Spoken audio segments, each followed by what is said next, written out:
bawat sino pong ipasok ng Hinebra, no, tulad na sinabi ko noon, magpapakita, magpapasiklab, no.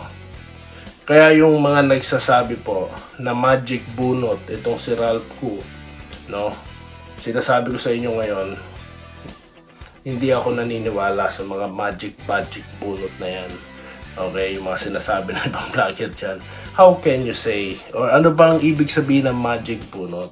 Diba yun yung pinik mo yung player na hindi naman usually naglalaro, no, sa rotation, di po ba?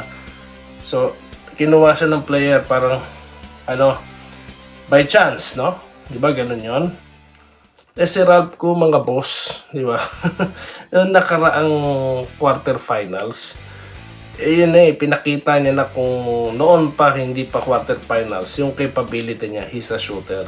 At ilang beses ko na sinasabi dito sa analysis natin that Hinebra will use a player like them, di po ba? A stretch 4, stretch 5, to stretch the floor para palabasin mo si Junmar sa gitna, di po ba? He's part of the rotation, di po ba?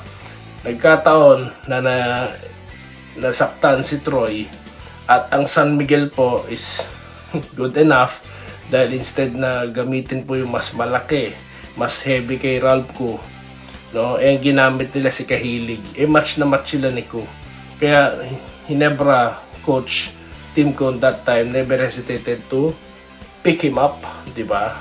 At same situation po yon. Kung si Troy man ang nandun, titira din yun ng 3-point shots. Sabi ko nga sa inyo, they're doing great. They are not hesitating anymore. Pag libra, tira, sistema po yun. Hindi yun magic bunot, no? Kaya yun lang ang masasabi ko. Okay? Mga boss, dito na tayo kay bunot. Kay